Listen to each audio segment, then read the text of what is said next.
উপরে দিস পারে না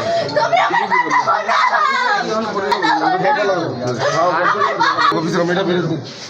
নিজ দোকান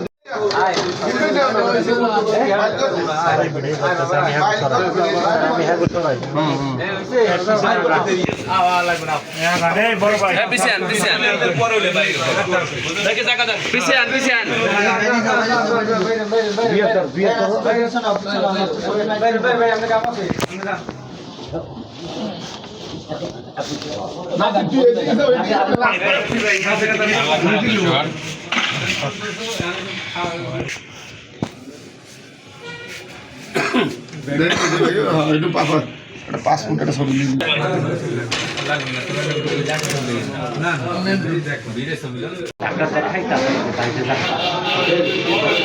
আজকে ধরে যাবে কালকে অসুস্থ হওয়ার পরে সে বাজে তখন রাত্রে গিয়ে রেস্টুরেন্ট আগে ডিউটি আমরা একটু এরপরে যখন অসুস্থ মানুষ তাহলে ঠিক খাবে বা না খাবে নক করে কোথায় তারপর সে নক করছে কিন্তু কোনো সারশব্দ পাওয়া যায় ভাই ঠিক আছে উনি এলো গিয়া মনে করেন আমার এই জায়গায় প্রায় 40 বছর ধরে দারোয়ানি চাকরি করে এই ফার্মে তাই আর কি ওই কালকে পরশু রাতে একটু জ্বর ছিল তাই জ্বরের পরে সে মানে ওষুধ খাইছে তাই কালকে আবার বললো কি যে আমার শরীরটা খারাপ তাই আমি একটু 9টার দিকে বলো যে ঘুমাইতে যাই তাই রাত 12টা 1টা বাজছে কিন্তু সে আর আয় নাই তা না মানে থানায় ফোন দিছি থানায় হারা আইছিল বলছে যে আমার কিছু করা যায় সকালবেলা এই আমি এই রুমে আটক আছে উনি আমার বাবা আর ওনার সাথে কাল রাতে যখন আমার কথা হয়েছে তখন উনি জ্বর ঠান্ডা এরকম আর কি জানাইছে অসুস্থ মোটামুটি তারপর আর কোনো কথা হয় না সকালে আমি অন্য কারোর মাধ্যমে জানতে পেরেছি যে বাবা খুব অসুস্থ এটা জানার পর এখানে আসছি এখন এই অবস্থাতে আছি এখন পর্যন্ত বাবার সাথে আবার দেখা হয় নাই জানি না ভিতরে কী অবস্থা আছে আর এইখানে তেমন কোনো সমস্যা নেই বাবা প্রায় 40 বছর এখানে কাজ করে তেমন কখনো কোনো ঝামেলা বা কোনো সমস্যা হয়নি তাই যত সম্ভব একটু তাড়াতাড়ি বের করার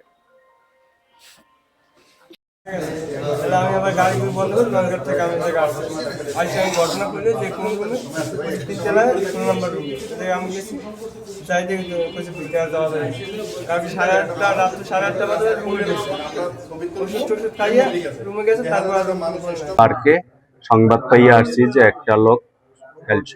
কালকে রাত্র 9টার দিকে সে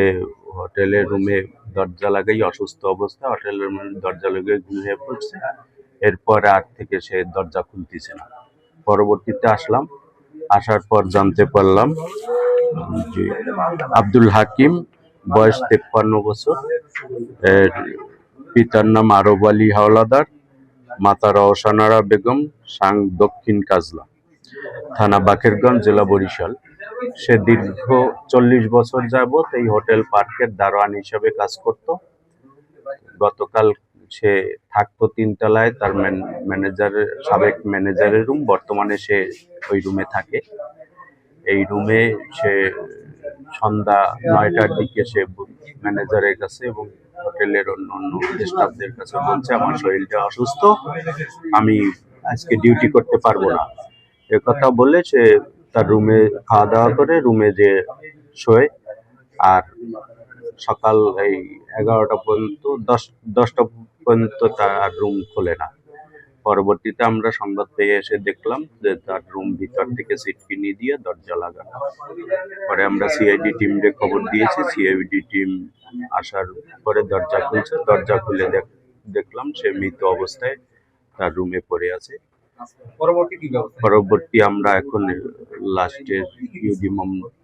আইনগত ব্যবস্থা গ্রহণ করব লাস্ট পোস্টমর্টম যেভাবে ঊর্ধ্বতন কর্তৃপক্ষের সাথে আলোচনা সাপেক্ষে লাশের প্রয়োজনীয় ব্যবস্থা গ্রহণ করা হবে আমার নাম এসআই সেলিম আমি কোতোয়ালি মডেল থানা আমি এই লাশের সুরতহাল করি